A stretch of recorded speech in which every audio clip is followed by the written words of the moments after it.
SSC MTS हवालदार भरती 2025। नमस्कार विद्यार्थी मित्रांनो, तुमच्यासाठी अतिशय आनंदाची बातमी घेऊन आलाय। एसएससी एमटीएस हवालदारची मंत्रालयामध्ये ही भरती निघाली आणि 1075 जागांसाठी ही भरती निघाली आहे आणि शिक्षण फक्त 10वी पास लागते। महाराष्ट्रातील तुम्ही कोणत्याही जिल्ह्यातले असाल तर मुलांना आणि मुलींना या भरतीमध्ये फॉर्म भरता येते। ऑनलाईन पद्धतीने जे फॉर्म आहे 26 जून पासून फॉर्म भरणे सुरू झाले आणि फॉर्म भरण्याची जी शेवटची तारीख आहे 24 जुलै 2025 फॉर्म भरणे शेवटची तारीख आहे एसएससी एमटीएस हवालदार मंत्रालय या भरतीमध्ये। आणि या भरतीमध्ये जर सिलेक्शन झाला तर पगार सुद्धा 21,769 अदर 100च्या दरम्यान भेटणार आहे।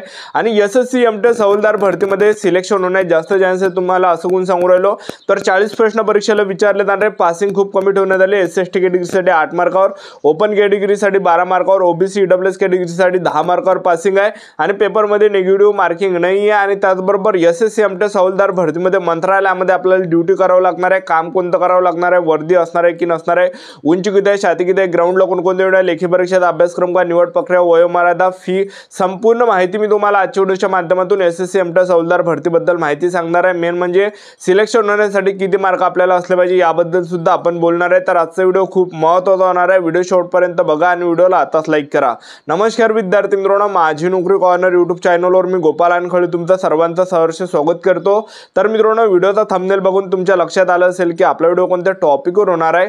व्हिडिओ सुरू करण्याच्या आधी आपल्या यूट्यूब चॅनलला सबस्क्राइब करा, जेणेकरून प्रत्येक भरतीचे अपडेट तुमच्यापर्यंत सर्वात आधी पोहोचेल।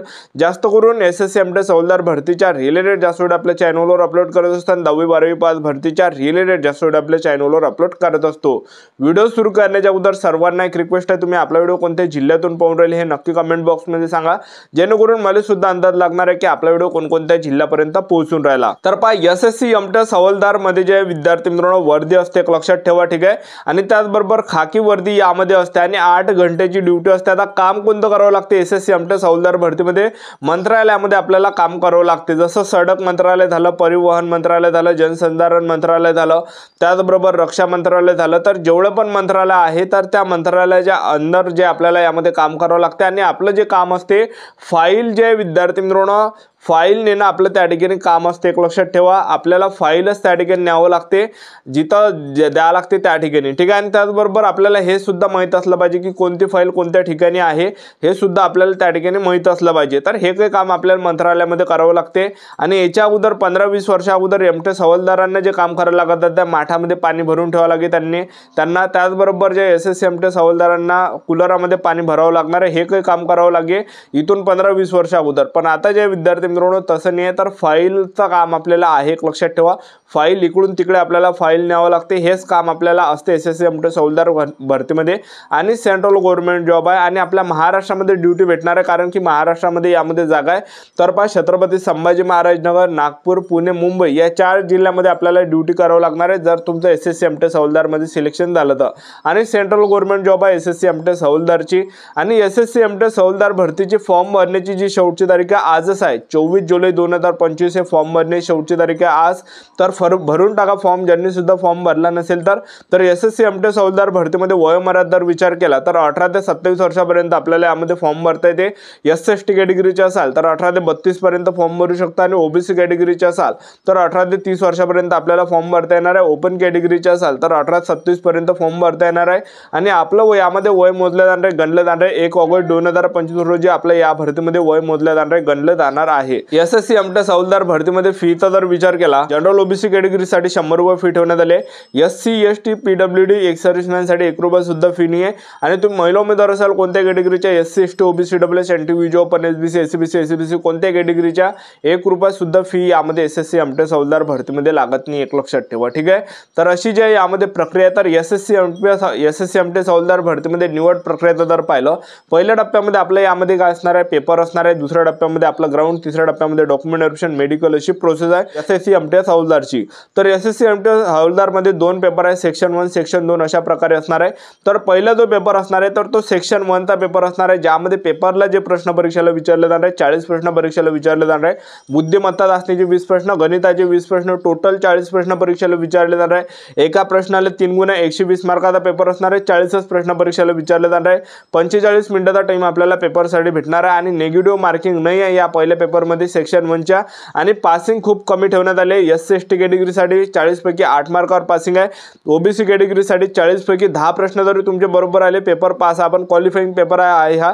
आणि त्याचबरोबर तुम्ही जर ओपन कॅटेगरीचे असाल आणि 40 पैकी जर तुमचे 12 जरी प्रश्न बरोबर आले तर आपण पेपर पास आहे। तर एवढी कमी यामध्ये पासिंग आहे, कारण की क्वालिफाई पेपर असते। तर मेन जे यावर जे कटअप आपला लागत नाही, ह्या 2 विषयावर आपला कटअप लागत नाही, तर आपण गणित बुद्धिमत्ता नाही केलं तरी या ठिकाणी चालते, पण तरी करून घ्या तुम्ही। एक लक्षात ठेवा, कारण की मेरिट जे या ठिकाणी बनणार आहे तर ह्या विषयावर नाही बनत, जनरल नॉलेज आणि इंग्रजी ग्रामर ह्या विषयावर आपल्या या ठिकाणी मेरिट लागणार आहे। एक लक्षात ठेवा, तर यावर आपला मेरिट लागणार नाही आहे। जे बुद्धिमत्ता चाचणीचे प्रश्न आणि गणिताचे प्रश्न यावर मेरिट आपल्याला लागणार नाही आहे।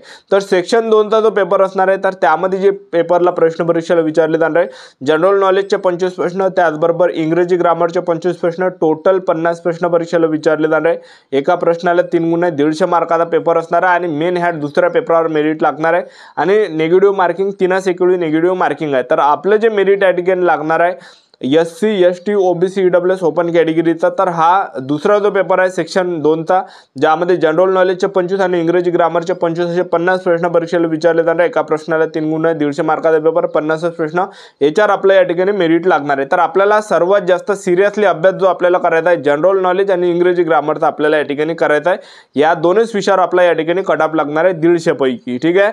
तर यामध्ये जर आपण पाहिलं तर एवढं यामध्ये आहे। त्याचबरोबर याच्या अगोदर महाराष्ट्राचा जो कटअप या ठिकाणी गेला होता SSC MTech हवालदार भरतीचा महाराष्ट्राचा, तर तो गेला होता 150 पैकी 130 पर्यंत मार्क ज्या विद्यार्थ्यांना होता त्या विद्यार्थ्यांचं फायनल सिलेक्शन SSC MTech हवालदार भरतीमध्ये 2024ला झालं होतं, एक लक्षात ठेवा। तर महाराष्ट्राचा जो कटअप आहे SSC MTech हवालदारचा कमी जातो, एक लक्षात ठेवा। आणि त्याचबरोबर SSC MTech हवालदार मध्ये जे नॉर्मलायझेशन मध्ये 30+ मार्क वाढते, कोणाला 30, कोणाला 35, कोणाला 34, कोणाला 36, म्हणजे 30च्या वरत जे नॉर्मलायझेशन मध्ये फ्री मध्येच आपल्याला मार्क यामध्ये भेटणार आहे, एक लक्षात ठेवा। आणि त्याचबरोबर काही काही विद्यार्थ्यांना जास्त सुद्धा भेटते नॉर्मलायझेशन मध्ये। सांगायचं एवढंच की आपल्याला जर समजा 100 मार्क भेटले आणि नॉर्मलायझेशन मध्ये जर आपल्याला 30 ते 40 प्रश्न जर नॉर्मलायझेशनचे वाढते, असे 140 पर्यंत आपण पोहोचून राहिलो तर जास्त चान्सेस सिलेक्शन होण्याचे। तर SSC MTech हवालदार भरतीमध्ये उंचीचा जर विचार केला, पुरुष उमेदवारांसाठी उंची यामध्ये 157.5 सेंटीमीटर लागते, आणि महिला उमेदवारांसाठी उंची 152 सेंटीमीटर लागते। 81 सेंटीमीटर फुगून 5 सेंटीमीटर पुरुष उमेदवारांसाठी भरली पाहिजे। तर ग्राउंडचा जर विचार केला तर यामध्ये 1600 मीटर रनिंग आहे पुरुष उमेदवारांसाठी, आणि 1600 मीटर रनिंग आपल्याला 15 मिनिटांमध्ये मारायचे। जे पण पुरुष उमेदवार 1600 मीटर रनिंग 15 मिनिटांमध्ये मारणार आहे तर ते ग्राउंड क्वालिफाय असणार आहे, ग्राउंड पास असणार आहे। त्याचबरोबर महिला उमेदवारांसाठी जर पाहिलं तर महिला उमेदवारांसाठी यामध्ये 1 किलोमीटर रनिंग आणि 1 किलोमीटर रनिंग महिला उमेदवारांना 20 मिनिटांमध्ये मारायचे। तर नॉर्मली आहे 20 मिनिटांमध्ये आपण 1 किलोमीटर रनिंग आरामाने या ठिकाणी मारू शकतो। पैदल जरी गेलो तरी सुद्धा रनिंग मारू शकतो, आणि पुरुष उमेदवार सुद्धा 1600 मीटर रनिंग समजा नॉर्मली जरी धावत त्या ठिकाणी गेले तर 15 मिनिटाच्या अंदर आरामात या ठिकाणी येतो। तर ग्राउंड आपण असं या ठिकाणी पास होऊ शकतो। तर मेन आपल्याला फोकस या ठिकाणी करायचा आहे पेपरवर, तर पेपरवरच आपल्या या ठिकाणी फायनल सिलेक्शन होणार आहे SSC MTech हवालदार भरतीमध्ये। तर आतापासून आपापल्या तयारीमध्ये लागा, आतापासून सेल्फ स्टडी करा, आपलं YouTube चॅनल सबस्क्राईब करून ठेवा, व्हिडिओ अपडेट देत राहणार आहे। आजच्यासाठी तर थांबतो, भेटूया नेक्स्ट व्हिडिओमध्ये। जय हिंद, जय भारत।